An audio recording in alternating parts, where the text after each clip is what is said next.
Hello दोस्तों, मैं आपका दोस्त CA doctor Mahesh Gaur, memory and motivational coach लेकर के आया हूं आज आपके सवालों के जवाब।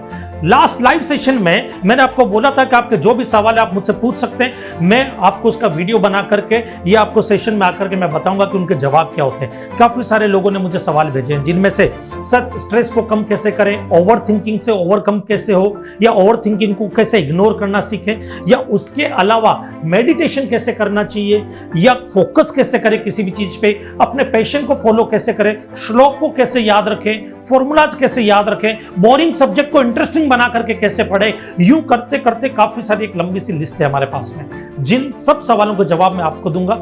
आपका नाम लूंगा कि किसका क्या सवाल है और उसका क्या जवाब होना चाहिए।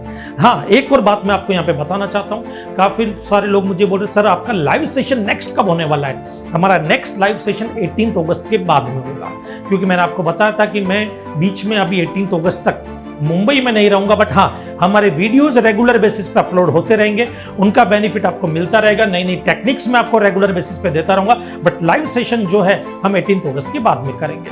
उसके अलावा काफी सारे स्टूडेंट्स का ये भी कहना था सर साइंस के फॉर्मूला, पीरियोडिक टेबल वगैरह, तो मैंने आपको पहले ही बताया था कि वो मैं अगस्त एंड से शुरू करूंगा, तो वो सब आपको अगस्त एंड से मिलना शुरू हो जाएगा हमारे इसी चैनल पे। ओके, हमारा पहला सवाल है गौरव वर्मा जी की तरफ से।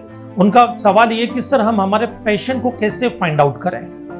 तो गौरव जी, मैं आपको ये बताना चाहूंगा कि 87% लोग इंडिया में ऐसे हैं जो जॉब तो करते हैं बट उनको वो जॉब पसंद नहीं है, क्योंकि उन्होंने अपने पैशन को फॉलो ही नहीं किया। इसके लिए दो सबसे अच्छे तरीके मैं आपको बताता हूं। सबसे पहला तरीका, आपने अपनी लाइफ के कुछ भी ऐसे इवेंट किए जो मेजर इवेंट है उनकी एक लिस्ट बनाइए। लिस्ट बनाने के बाद में वो जो मेजर इवेंट है उनमें से वो इवेंट जिनको करने में आपको मजा आया हो, या आपको ऐसा लगा हो कि अरे यार आज कुछ अचीव किया है, वही आपका पैशन है। उसके अलावा दूसरा तरीका ये है कि कोई भी ऐसी एक्टिविटी जो आप करते हो, करते वक्त आपको थकान महसूस नहीं होती है, वो आपका रियल पैशन है। एक एग्जांपल देता हूं, सचिन तेंदुलकर की एक स्पीच मैंने पढ़ी थी। उन्होंने कहा था कि जब मैं क्रिकेट खेलता हूं तो मुझे थकान महसूस नहीं होती है, लेकिन जब घर आता हूं तब मुझे लगता है कि मैं थक चुका हूं। मतलब खेलते तो लंबा लंबा कितनी देर तक खेल लेते थे। इवन यहां तक कि उन्होंने तो यह भी कहा था कि कई बार नींद में ही उनको खाना खिलाया जाता था, क्योंकि उनका शरीर इतना थक जाता था। तो याद रखना, जिस काम को करने में आपको थकान महसूस ना हो वही आपका रियल पैशन है, और आपको उसी को फॉलो करना चाहिए। नेक्स्ट सवाल जो है वो भी गौरव वर्मा जी की तरफ से भी है, बट गौरव वर्मा जी के अलावा प्रियांशु जी, सुमित जायसवाल जी और शौर्य जी, इन सब का एक कॉमन सवाल ये कि फोकस कैसे करें। मतलब किसी भी चीज को लेकर के प्लानिंग तो ये कर लेते हैं बट उसको एग्जीक्यूट नहीं कर पाते, तो उसमें हमारे को क्या करना चाहिए। तो मैं आपको यहाँ पे बताना चाहूंगा कि इसका कारण होता है कि आप किसी भी प्लानिंग को एग्जीक्यूट नहीं कर पाते क्योंकि आप फोकस नहीं है। इवन यहाँ तक कि एक वीडियो अपलोड किया है मैंने जिसमें फोकस कैसे होता है वो भी मैंने समझाया, बट फिर भी मैं आपको बता दूं हमारा फोकस इतना कम हो चुका है कि एक गोल्ड फिश का फोकस हमसे ज्यादा है आज की तारीख में। 8 सेकेंड हमारा फोकस हो चुका है आज की तारीख में। इसका मतलब इससे हम बचने के लिए क्या करना चाहिए सर, ये बताइए। सबसे पहला, मेडिटेशन करो। सर मेडिटेशन कैसे होना चाहिए, तो मैं आपको बताता हूं। मेडिटेशन में एक सिंपल तरीका मैं आपको बताता हूं, उससे आप स्टार्ट करें, फिर आगे मैं मेडिटेशन को लेकर के वीडियोस भी लेकर के आऊंगा जिससे आपको डेफिनेटली फायदा पहुंचेगा। पहला, आंख बंद करके गहरी गहरी सांसें लीजिए और सांसें छोड़िए, और उस वक्त आपका पूरा ध्यान सिर्फ सांसों पर लगाइए।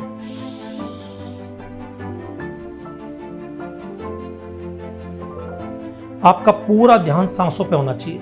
8-10 सेकंड आप ध्यान लगा पाएंगे, फिर माइंड डाइवर्ट होने की कोशिश करेगा, बट फिर भी आप ध्यान लगाइए। जब आप सांसों पे पूरा ध्यान लगाते हैं ना, तो आपके दिमाग के अंदर और कुछ चलना बंद हो जाता है, बाकी की चीजें सोचना धीरे धीरे कम हो जाती है और आप फोकस होना शुरू हो जाते हो। और इस एक्सरसाइज से आप फोकस होंगे तो ये एक मेडिटेशन की एक्सरसाइज आप कर सकते हो। दूसरा, जिन भी चीजों से डिस्ट्रैक्शन होता है, डिस्ट्रैक्शन वाली चीजें दूर कर दीजिए आप। जैसे आपका मोबाइल फोन से अगर डिस्ट्रैक्शन होता है तो जब आप कोई काम कर रहे हैं, कोई एक्टिविटी कर रहे हैं, पढ़ाई कर रहे हैं, तो फोन को स्विच ऑफ करके कहीं दूर रख दीजिए और फिर आप काम कीजिए। आपको याद आएगा, फोन की याद आएगी, आपको लगेगा चालू करके एक बार कुछ मैसेज देख लेता हूं, किसी दोस्त का मैसेज आया होगा, तो उसको इतना दूर रख दीजिए कि आप इजीली वहां तक पहुंच ही ना पाए। या तो मम्मी को दे दीजिए कि मम्मी एक काम कीजिए, अलमारी में रख करके ताला लगा करके चाबी आप अपने पास रख लीजिए, जब मैं अपनी पढ़ाई खत्म कर लूं उसके बाद में मुझे ये फोन देना। तो ऐसी कुछ एक्टिविटीज से आप फोकस बने रह सकते हैं। अगला क्वेश्चन जो है वो उन्होंने अपना नाम तो लिखा नहीं है यहाँ पे, ऑलमोस्ट 28 शर्मा ऐसे करके लिखा हुआ है, बट जो भी है मैं नेक्स्ट टाइम से रिक्वेस्ट करूंगा आप अपना पूरा नाम लिखिए और नाम डिस्क्लोज नहीं करना है तो आप लिख दीजिए कि नाम डिस्क्लोज ना करें, हम आपका नाम डिस्क्लोज नहीं करेंगे। इनका सवाल है sir, how to remember a question answer almost 100% same like some definitions given by philosopher या साइंटिस्ट वगैरह की जो डेफिनेशन होती है वो वर्ड टू वर्ड हमको कैसे याद रहेगी, इसका कोई तरीका बताइए। सबसे पहली चीज मैं आपको बता दूं, किसी भी चीज को अगर आपको वर्ड टू वर्ड याद रखना है, कोई भी डेफिनेशन वगैरह, तो उसको सबसे पहले अच्छे से समझे, उसको टुकड़ों में तोड़े। टुकड़ों में जैसे एक डेफिनेशन 3 लाइन के तो उसको 6-7 लाइन में टुकड़ों में तोड़ दीजिए और तोड़ने के बाद में उसको अच्छे से समझ करके पहले पढ़े। पढ़ने के बाद एक बार उसको लिखे, एक बार लिख लिया टुकड़ों में तोड़ करके। अब आपको क्या करना है, वही डेफिनेशन अगर आप राइट है तो लेफ्ट हैंड से 2 टाइम लिखना है, लेफ्ट है तो राइट हैंड से 2 टाइम लिखना है। और सर मान लीजिए हम दोनों हाथ से बराबर बराबर लिखते हैं तो अब हमको क्या करना चाहिए, तो आप क्या करो, उस डेफिनेशन को राइट टू लेफ्ट में लिखना शुरू करो। मतलब हम जनरली क्या करते हैं, यहां से यूं लिखते हैं, उसको इधर से उल्टा लिखना शुरू करो, बराबर है। जब आप राइट टू लेफ्ट में कोई भी चीज लिखते हो तो आपको वो चीजें पे पूरा फोकस रखना पड़ता है और पूरे फोकस के साथ में कोई भी चीज आप लिखोगे आपको याद हो जाएगी। ओके, बट कोशिश ये करो कि ये तरीका कम अप्लाई करो, राइटी और लेफ्टी वाला तरीका ज्यादा बेस्ट रहेगा आपके लिए। ओके, और जैसे ही आपने ये कर लिया उसके बाद एक बार बिना देखे उस डेफिनेशन को वापस लिखो। 80 to 90% टाइम आप एग्जैक्ट सही लिख पाओगे। 10% ऊपर नीचे होता तो जहां पे गलती की उसको एक बार वापस से चेक कर लो, देख लो, ताकि वो दोबारा गलती ना हो। नेक्स्ट जो क्वेश्चन है उसमें मिस्टर यश, एक अननोन पर्सन है, प्रिया जी और सचिन मूले जी। इनका सवाल है सर, साइंस की, मैथ्स की या जो कोडिंग होती है, टर्म्स एंड कोडिंग वगैरह इंजीनियरिंग में, उनको याद करने का तरीका। तो मैंने आपको बताया था इस वीडियो के स्टार्टिंग के अंदर कि वो हम अगस्त एंड से शुरू करेंगे, साइंस वगैरह के टेक्निक्स वगैरह, तो उसमें कवर हो जाएगी। ओके ना। एक आनंद जी का क्वेश्चन है यहां पर, सर हिस्ट्री और जीके की जो डेट्स वगैरह होते हैं कि भाई इस सन में इस डेट को ये हुआ, सर उनको कैसे याद रखें, उनको याद करने की कोई टेक्निक हो तो बताइए। ये ट्रिक बहुत ही जल्दी हम नेक्स्ट वीक में या तो ऑलमोस्ट नेक्स्ट वीक में आपके अपलोड हो जाएगी, नहीं तो नेक्स्ट टू नेक्स्ट वीक में इसके ऊपर एक डिटेल वीडियो बनाया है। इसमें इनको याद रखने का एक अलग तरीका और टेक्निक निकाली गई है, वो टेक्निक आपको फॉलो करनी है, उससे हो जाएगा। तो इसके लिए आपको मैं बोलूँगा थोड़ा सा इंतजार कीजिए, क्योंकि वो मैं वर्बली यहाँ पे नहीं समझा पाऊंगा टेक्निक। ओके, एक क्वेश्चन किसी अननोन शख्स ने पूछा है कि सर कोई बोरिंग सब्जेक्ट को इंटरेस्टिंग बना करके कैसे पढ़े ताकि वो याद रह जाए। तो मैं आपको यहाँ पे बताना चाहूंगा, इसके 3 तरीके होते हैं। सबसे पहले उस सब्जेक्ट में जो भी टॉपिक आप पढ़ रहे हैं तो उसके बारे में ये आप पता करो कि ये क्यों होता है, कैसे होता है, कब होता है, मतलब उसके फैक्ट जानने की कोशिश करो। जब आप फैक्ट जानोगे तो आपको ऑटोमेटिक इंटरेस्ट क्रिएट होने लगेगा। अगर ये टेक्निक काम नहीं करती तो दूसरी टेक्निक मैं आपको बताता हूं, खुद को चैलेंज करो। खुद को चैलेंज करने का मतलब ये होता है कि आप खुद को यूं चैलेंज करो कि मुझे आज के दिन में इस टॉपिक का ये वाला जो पार्ट है वो मुझे पढ़ना है और पढ़ करके दिमाग में बैठाना है, देखता हूं कैसे याद नहीं होता है। खुद को चैलेंज करो। जब आप खुद को चैलेंज करोगे तो आपका ब्रेन एक्टिव हो जाता है उस वक्त, और खुद को चैलेंज की हुई चीज में ब्रेन इतना एक्टिवली काम करता है कि फिर आप उस चीज को पढ़ोगे तो वो जल्दी आपको याद रहने लगेगी। और तीसरा जो कारगर तरीका है वो एकदम परफेक्ट तरीका है, इसको आप फॉलो कर सकते हैं। इसमें आपको क्या करना है कि थर्ड तरीके में आपको वो टॉपिक किसी और को पढ़ाना है। किसी और को बोलो बैठ मैं तुझे ये सब्जेक्ट पढ़ाता हूं या ये टॉपिक पढ़ाता हूं। पहले एक बार आप खुद पढ़ोगे उसके लिए, क्योंकि ये भी एक चैलेंज हो गया। अब आपको पता है कि आपको किसी और को पढ़ाना है तो कहीं आपकी हंसी या फजियत ना हो जाए वहां पर, तो आप क्या करोगे, उसको थोड़ा ढंग से पढ़ोगे, ब्रेन भी एकदम एक्टिव होकर के उस पर फोकस करेगा और वो सब्जेक्ट आपको इंटरेस्टिंग भी लगेगा और याद भी हो जाएगा। ये तरीका आप अप्लाई कर सकते हो। ये आपको 101% तो नहीं बोल सकता, बट 99% कामयाबी दिलाएगा। किसी ने एक सवाल पूछा है, सर 10 दिन बाद मेरा एग्जाम है, मुझे फिजिक्स एंड हिस्ट्री में बहुत कुछ याद करना है। संख्या उनका नाम है। मैं आपको बता दूं कि मैंने जो भी मेमोरी टेक्निक आपको दी है ना, उनकी आपको प्रैक्टिस करनी पड़ेगी तो चीजें याद होगी। ऐसा नहीं कि मैंने टेक्निक दे दी, आपने एक बार सुनी और चीजें याद होना शुरू हो जाएगी। उसको रेगुलर प्रैक्टिस में लाना होगा।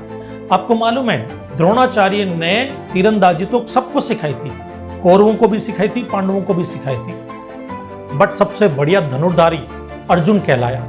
उसका कारण क्या है, वो प्रैक्टिस करते थे। आपको कहानी सुनाता हूं। एक बार रात को द्रोणाचार्य जी जो है वो सो रहे थे, उन्होंने देखा कि कोई आदमी धनुष बाण से लगातार बाण चला रहा है, तो उनको लगा कोई प्रैक्टिस कर रहा है। जब वो आए तो उन्होंने देखा कि रात के अंधेरे में अर्जुन प्रैक्टिस कर रहा था। तो उन्होंने बोला जब सब लोग सो रहे हैं तुम प्रैक्टिस कर रहे हो? बोले गुरुजी मुझे सबसे सर्वश्रेष्ठ धनुधारी बनना है। और अर्जुन को इस चीज का ज्ञान कब हुआ था कि वो रात के अंधेरे में भी प्रैक्टिस कर सकता है? जब वो एक दिन खाना खा रहे थे तो खाना खाते वक्त उन्होंने देखा कि उनका जो दिया था वो दिया बुझ गया और अंधेरा हो गया। और उन्होंने देखा कि उनका हाथ जो है वो सीधा मुंह में ही जा रहा था अंधेरे में, आंख में, नाक में, कान में, कहीं पे भी नहीं जा रहा था। कारण क्या? रेगुलर प्रैक्टिस की वजह से पता था कि हाथ को खाना खाते वक्त कहां जाना है। तो जब उन्होंने ये चीज सोची तो उन्होंने नोटिस किया कि अगर अंधेरे में हाथ गलत जगह पे नहीं जा रहा है और सही डायरेक्शन में मुंह में ही जा रहा है, आंख में या कान में नहीं जा रहा, तो मैं अगर अंधेरे में प्रैक्टिस क्यों नहीं कर सकता? और उन्होंने भी अंधेरे में प्रैक्टिस करना शुरू कर दिया। तो याद रखना, प्रैक्टिस मेक्स मैन परफेक्ट। आपको प्रैक्टिस तो करनी ही पड़ेगी तो ही चीजें होगी। तो 10 दिन में आपके एग्जाम है तो जो टेक्निक्स है उनकी जितनी प्रैक्टिस कर सकते हो आप करो। अमन कुमार जी ने हमसे पूछा है साइंस में लॉन्ग आंसर याद करने का तरीका बताइए। सबसे पहले किसी भी लॉन्ग आंसर को या किसी भी टॉपिक को आपको याद करना हो तो उसका बेस्ट तरीका होता है कि उस टॉपिक को सबसे पहले अच्छे से समझो आप। फैक्ट, रीजन, क्यों, कब, क्या, कैसे होता है, साइंटिफिक अप्रोच के साथ में उसको समझो, तो ही कोई चीज या कोई भी टेक्निक काम करेगी। समझने के बाद में आपको क्या करना, 3 बार उस टॉपिक को पढ़ना है। 3 बार कैसे पढ़ना है? एक बार आपको उस टॉपिक को मन में पढ़ना है, फिर उसी टॉपिक को बोल बोल करके पढ़ना है, और तीसरी बार वो टॉपिक आप किसी को पढ़ करके सुनाओगे और समझाओगे। जैसे वो आप अपने पेरेंट्स को समझा सकते हो, अपने दोस्तों को समझा सकते हो, अपने छोटे भाई बहन को, ये तो उनसे डिस्कस करो, उनको समझाओ, तो वो चीजें जल्दी याद रहेगी आपको। उसके अलावा आप अपने नोट्स बनाओ। नोट्स जब किसी टॉपिक को पढ़ रहे हो तो पूरा एक पेज जो है उसको आधे पेज में लिखने की कोशिश करो, फिर उस आधे पेज से माइक्रो नोट्स बनाओ।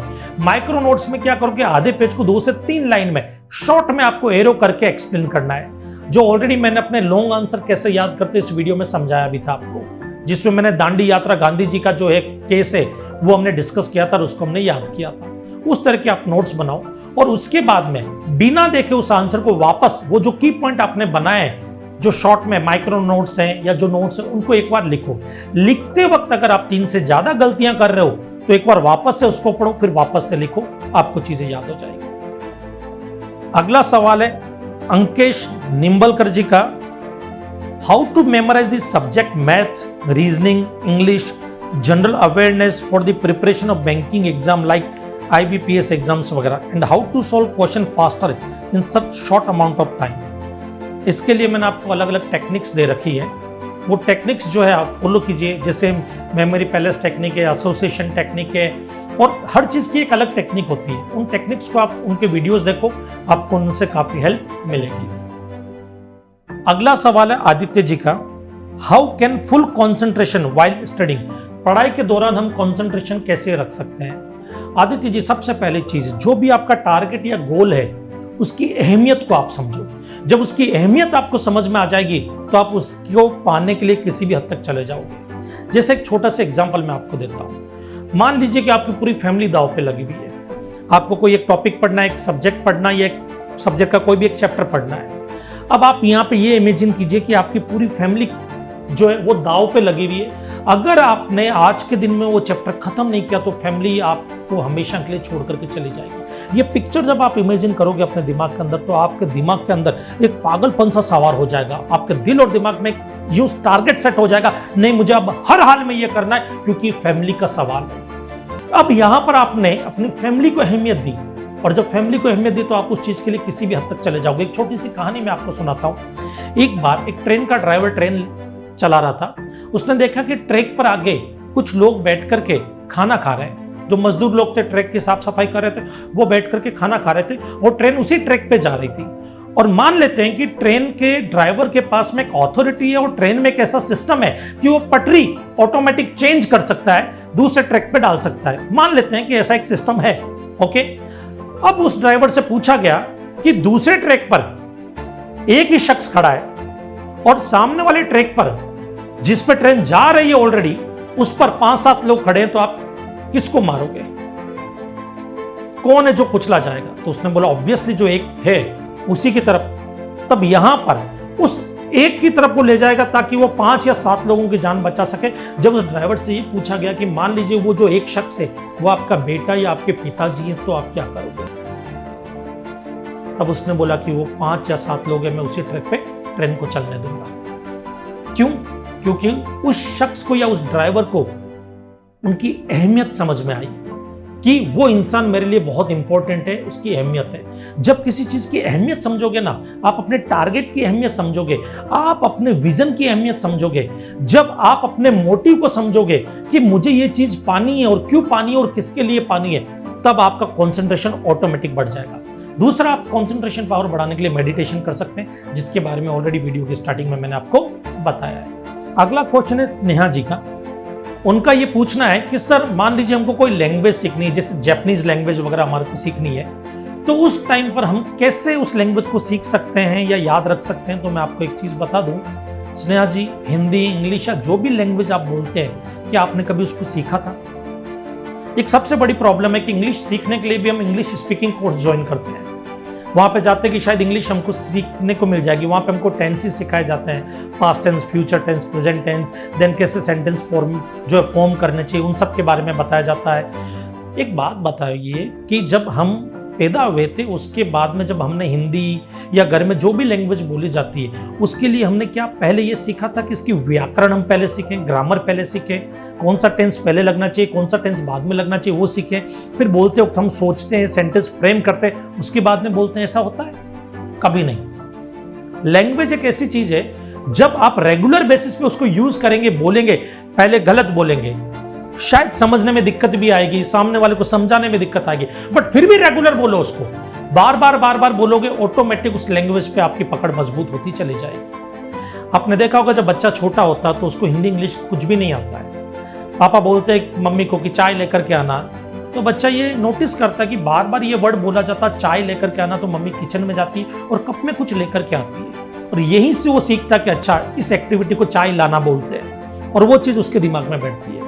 इसके लिए आप क्या कर सकते हो, जो भी लैंग्वेज आपको सीखनी है, जैसे आपको इंग्लिश सीखनी हो या जापानीज सीखनी हो, उसी लैंग्वेज की मूवीज देखो सब टाइटल के साथ में। सब टाइटल इसलिए ताकि वो क्या एक्टिविटी हो रही है वो आप समझ सको, बराबर मूवीज देखो और उस लैंग्वेज को किसी के साथ में बोलचाल करो या बोलने की प्रैक्टिस करो, अब बातचीत करो, ऑटोमेटिक आपकी पकड़ उस लैंग्वेज पे हो जाएगी।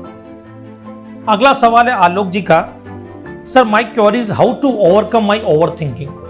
ओवर थिंकिंग जो होती है ये सिर्फ आपकी प्रॉब्लम नहीं आलोक जी, इंडिया में 73% लोगों की यही प्रॉब्लम है। इवन हार्वर्ड यूनिवर्सिटी के एक रिसर्च से यह पता लगता है कि जब इंसान ओवर थिंकिंग करता तो उसके दिमाग की काम करने की कैपेसिटी 43% कम हो जाती है। ओवर थिंकिंग का सबसे बड़ा कारण होता है कि हम पास्ट में या फ्यूचर में जीते हैं, प्रेजेंट में नहीं जी रहे हैं। ओवर थिंकिंग से अगर आपको ओवरकम करना है तो उसके कुछ टिप्स जो मैं आपको बताता हूं यहाँ पर। सबसे पहले आपको क्या करना है कि जिस भी रीजन से आप ओवर थिंक कर रहे हैं उस प्रॉब्लम को आप एक पेपर पे लिखें। जब आप अपनी प्रॉब्लम पेपर पे लिखते हैं तो 50% चांस तो वहीं पे बन जाते हैं कि आपको उसका सोल्यूशन मिल जाएगा और उसको आप सॉल्व कर सकते हैं। बट मान लीजिए कि सोल्यूशन नहीं मिलता आपको, तो आपको क्या करना है? तो उस वक्त आप अपने आप से एक सवाल पूछिए कि क्या ओवर थिंक करने से वो प्रॉब्लम सॉल्व हो जाएगी? अगर आपको लगता है कि हो जाएगी तब तो आप भी कीजिए और मैं भी आपके साथ ओवर थिंक करता हूं, शायद आपकी प्रॉब्लम सॉल्व हो जाए। बट अगर आपको लगता है कि नहीं होगी तो फिर ओवर थिंकिंग क्यों करना है? लेकिन एक बात मैं आपको बता दूं, आज तक कोई ऐसी प्रॉब्लम बनी नहीं है जिसका कोई सोल्यूशन नहीं होता है। हमारे सबसे बड़ी प्रॉब्लम पता क्या है कि हम सिर्फ प्रॉब्लम पे फोकस करते हैं, सोल्यूशन पे फोकस ही नहीं करते। प्रॉब्लम एक्चुअली एक तलवार की धार की तरह होती है जो आपके ऊपर फेंक दी जाती है। देखना यह कि आप उसको हत्थे से पकड़ते हो या धार से पकड़ते हो। धार से पकड़ोगे तो आपका हाथ काट देगी और हत्थे से पकड़ोगे तो वो आपकी ताकत बन जाएगी। तो याद रखना, यहां पर सबसे बड़ी चीज क्या है कि आपको ओवरथिंक कम करना है और सोल्यूशन पे फोकस करना है। डेफिनेटली आपको सोल्यूशन मिल जाएगा। दूसरा, पॉजिटिव रहो, हमेशा बी पॉजिटिव। कुछ भी एक्टिविटी हुआ तो ये सोचो कि इसका रिजल्ट कुछ अच्छा मिलने वाला है फ्यूचर में। आपको मैं बता दूं कि जब युवराज सिंह, सुरेश रैना, इन सब का सिलेक्शन इंडियन टीम में हो गया, मोहम्मद कैफ, इन सब का सिलेक्शन इंडियन टीम में हो गया, उसके बावजूद भी महेंद्र सिंह धोनी का सिलेक्शन इंडियन टीम में नहीं हुआ था। आपको क्या लगता है कि वो डिजर्व नहीं करते थे? 24 की एज में उनको पहला मौका मिला था और उन्होंने अपना डेब्यू किया था। क्यों? क्योंकि जब उनको मौका नहीं मिला था तो उन्होंने उस वक्त ये नहीं सोचा कि अरे यार मुझे मौका नहीं मिला, मैं पता नहीं शायद अच्छा नहीं खेल रहा हूं, मैं अपनी लाइफ में शायद कामयाब नहीं हो पाऊंगा। उन्होंने ओवर थिंकिंग नहीं की, उन्होंने अपनी कमियों पे काम किया और शायद ऊपर वाले की प्लानिंग कुछ और थी। ऊपर वाला उनको कैप्टन कूल बनाना चाहता था, उन्होंने उसके लिए कुछ और चीज डिसाइड कर रखी थी। इसलिए उन्होंने सोचा कि इसका पेशेंस लेवल जो है वो बढ़ाना चाहिए मुझे। उसके लिए उनकी लाइफ में कुछ प्रॉब्लम्स खड़ी कर दी ताकि वो उन प्रॉब्लम से उबर करके आगे जा सके और एक दिन वो टीम इंडिया की कमान को अच्छे से संभाल सके। तो इसी वजह से जो ऊपर वाले की प्लानिंग होती है वो हमेशा परफेक्ट होती है। तो जब आपकी प्लानिंग सक्सेस नहीं हो रही है तो उसको ओवरथिंक करने की बजाय ये सोचो कि ये प्लानिंग ऊपर वाले की चल रही है और उसकी प्लानिंग चल रही है तो जरूर मेरी लाइफ में कुछ बड़ा और अच्छा होने वाला है।